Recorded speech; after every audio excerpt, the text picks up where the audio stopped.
Hi అండి, అందరికీ నమస్కారం. Welcome to Shanvi's vlogs. ఈరోజు మనం స్టఫ్డ్ మిరపకాయ బజ్జీని ఎలా వేయాలో చూద్దాం.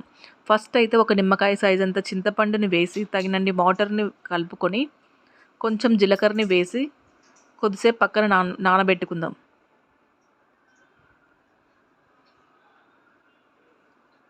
ఇలాంటి బజ్జీలను మీరు ఎప్పుడైనా తిని ఉంటే కంపల్సరీ కామెంట్ చేయండి.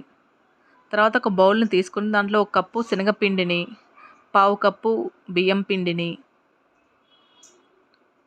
కొంచెం జీలకర్రని, తగినంత వంట సోడాని యాడ్ చేసుకొని తగినన్ని వాటర్ని వేస్తూ బజ్జీ బ్యాటర్ లాగా కలుపుకుందాం.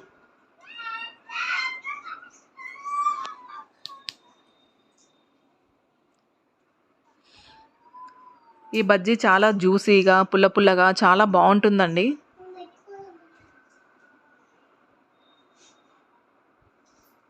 ఇలా బజ్జీ బ్యాటర్ లాగా కలిపి ఒక 15 నిమిషాలు పక్కన ఉంచుకోవాలి. ఇలా మన దగ్గర ఉన్న మిర్చి అన్నిటికీ ఘాట్లు పెట్టి మధ్యలో ఉన్న సీడ్స్ అన్నిటినీ తీసేయాలి. చూడండి, అన్ని పచ్చిమిర్చికి ఘాట్లు పెట్టి ఇలా లోపల ఉన్న సీడ్స్ని తీసేయాలి.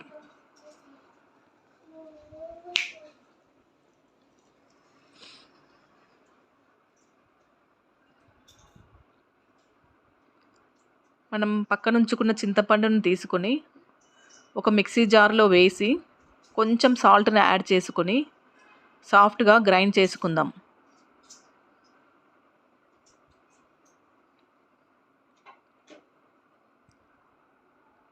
ఇలా గ్రైండ్ చేసుకున్న పేస్ట్ని మిర్చి మధ్యలో స్టఫ్ చేద్దాం. ఇలా మన దగ్గర ఉన్న మిర్చి అన్నిటికీ ఈ పేస్ట్ని స్టఫ్ చేయాలి.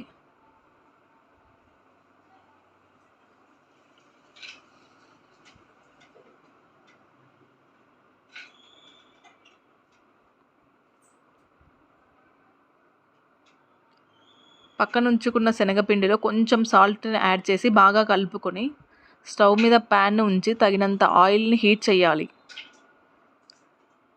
హీట్ చేసిన ఆయిల్లో బజ్జీలు వేయటమే.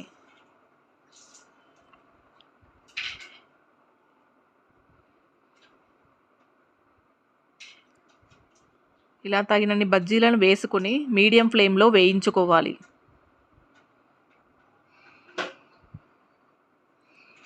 ఇలాంటి స్టఫ్డ్ బజ్జీని మీరు ఎప్పుడైనా టేస్ట్ చేశారా? టేస్ట్ చేసి ఉంటే కంపల్సరీ కామెంట్ చేయండి.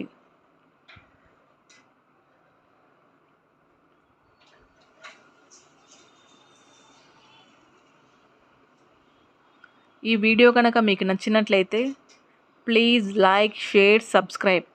పక్కనే ఉన్న బెల్ ఐకాన్ని యాక్టివేట్ చేయండి.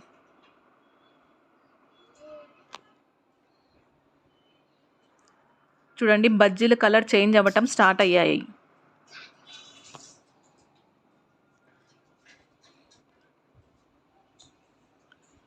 వీటిని తీసుకొని సర్వ్ చేసుకోవటమే.